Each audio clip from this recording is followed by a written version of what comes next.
ஒரு பிஸ்னஸ்மேனுக்கு லாஸ் ஆயிருச்சு 50,00,000 அவங்க பிஸ்னஸில். அதனால் ரொம்ப கவலைப்படுறாரு. தன்னால் எதுவுமே முடியல, நம்மளால தான் லாஸ் ஆயிருச்சு, நம்ம என்ன பண்ணுறது, இனிமேட்டு நம்ம எப்படி பிஸ்னஸை நடத்துறது, நம்ம குடும்பத்தை எப்படி காப்பாற்றுறது, இந்த பிஸ்னஸில் லாஸ் ஏற்பட்டுருச்சு அதை எப்படி ஈடுகட்டுறது அப்படின்னு 1008 கேள்வி கேட்டுட்டு ரொம்ப சோகமாக ஒரு பூங்கால உட்காந்துட்ருக்காரு. அதை பார்த்த ஒரு பெரியவர் வந்து அங்கேருந்து வராரு. என்னப்பா ஆச்சுன்னு கேட்கும்போது இப்படி சொல்கிறாரு, லாஸ் ஆயிடுச்சு 50,00,000 அப்படின்னு. பாக்கெட்லேருந்து செக் புக் எடுக்கிறாரு. செக்கை கிழிக்கிறாரு. 1,00,00,000 தராரு. இந்தா, நீ கேட்டதை விட 1 மடங்கு எக்ஸ்ட்ராவே தரேன், நீ இதை வச்சு பிஸ்னஸை பண்ணு, வாழ்க்கையில் முன்னேறு, நீ கவலைப்படாத, ஆனால் 1 வருஷம் கழித்து என் பணத்தை நீ எனக்கு கொடுத்துடணும் அப்படின்னு சொல்கிறாரு. அவர் கொடுக்கறது அவருக்கு ஒரு பூஸ்டாக இருக்குது. நம்மளை நம்புறாரு, நம்மளை நம்பி ஒருத்தர் வந்து பணம் தராரு, அதனால் அந்த பணத்தை வச்சு நம்மளால் முன்னேற முடியும், நம்ம மேலே நம்பிக்கை நம்ம வைக்கணும் அப்படின்னு சொல்லி அந்த பிஸ்னஸ்மேன் நினைக்கிறாரு. நேராக ஆஃபீஸுக்கு போகிறாரு. அந்த செக்கு, அந்த பெரியவர் கொடுத்த செக்கை அவர் தொடவே இல்லை. நம்மளால் முடியும், அந்த பணத்தை வச்சு நம்மளால் அந்த பிஸ்னஸை ஈடுகட்ட வேண்டாம், நம்ம என்ன தப்பு பண்ணோம், எந்த இடத்துல தப்பு பண்ணோம், அந்த தப்பை திருத்தி நம்ம பிஸ்னஸை முன்னேற்ற முடியும். இரவு பகலாக உழைக்கிறாரு. அந்த வேலை செய்கிறவங்கள்ட்டெல்லாம் மோட்டிவேஷனாக பேசுகிறாரு, நம்மளால் முடியும் அப்படின்னு. எந்த இடத்துல தப்பு பண்ணோன்னு கண்டுபிடிங்க அப்படின்னு சொல்கிறாரு. ஃபுல்லாக அந்த தொழிலையே மும்முரமாக ஈடுபட்டு தொழிலை முன்னேற்றி கொண்டு வந்துட்டார்.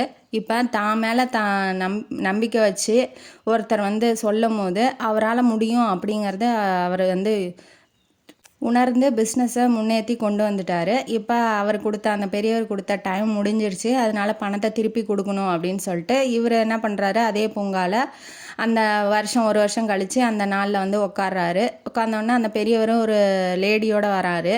அப்புறம் காலையிலே போனதுனால கொஞ்சம் பனிமூட்டமாக இருக்குது. அப்புறம் கொஞ்சம் நேரம் கழித்து பார்த்தோன்னா அவரை காணோம், அந்த லேடி மட்டும்தான் நிற்கிறாங்க. எங்கே அவர், உங்கள் கூட வந்தவர் எங்கே அப்படிங்கும்போது, ஏன் உங்கள்கிட்ட ஏதாவது செக் எழுதி கொடுத்துட்டாரா அப்படின்னு சொல்லி கேட்குறாங்க. ஆமாம், அவருக்கு திருப்பி தரணும்னு சொல்லி நான் கொண்டு வந்திருக்கேன் செக்குன்னு வாட்டி. இல்லை அவர் ஒரு பைத்தியம், அப்படி தான் வந்து செக்கெல்லாம் எழுதி கொடுத்துட்ருக்காரு எல்லாத்துக்கிட்டையும், மன்னிச்சிடுங்க அப்படின்னு சொல்லிட்டு அந்த அம்மா போகுது. இப்போ அவருக்கு வந்து தேவை வாழ்க்கையில் ஒரு மோட்டிவேஷன். செக்கு கொடுக்கும்போது அவர் பைத்தியம் அப்படிங்கிறது அவருக்கு தெரியாது. அவர் ஒருத்தர் நம்பி நமக்கு வந்து செய்கிறாங்க, ஒரு செயலை கொடுக்குறாங்க அப்படிங்கும்போது அந்த செயலை வந்து நம்ம சீரும் சிறப்புமாக செய்யணும் அப்படிங்கிறது அவரோட மனசில் ஏற்பட்ட ஒரு மோட்டிவேஷன். அதை வச்சு நம்மளால் முடியும் அப்படிங்கிறத அவர் உணர்ந்துட்டார். வாழ்க்கையிலையும் அப்படி தான், ஒரு வாட்டி தோல்வி வந்தோடனே துவண்டு விழுந்துடாமல் நம்மளால் முடியும், இந்த தோல்வி தானே, இதை விட எவ்வளோ பல தோல்விகளை சந்தித்தவங்கலாம் வெற்றி அடைஞ்சிருக்காங்க, அந்த மாதிரி நம்மளும் நம்மளை நம்பி ஒரு செயலை செஞ்சால் அந்த செயலில் நிச்சயமாக வெற்றி அடையலாம். ஒரே ஒரு தோல்வியால் துவண்டு விழக்கூடாது, வாழ்க்கையில் எவ்வளோ தோல்விகள் சந்திக்க நம்ம ரெடியாக இருக்கணும் அப்படிங்கிறது இந்த கதையோட கருத்து. இந்த கதையும் காணொலியும் உங்களுக்கு பிடிச்சிருந்தா லைக் பண்ணுங்கள், ஷேர் பண்ணுங்கள், சப்ஸ்கிரைப் பண்ணுங்கள், கமெண்ட் பாக்ஸில் கமெண்ட் பண்ணுங்கள். நன்றி மக்களே.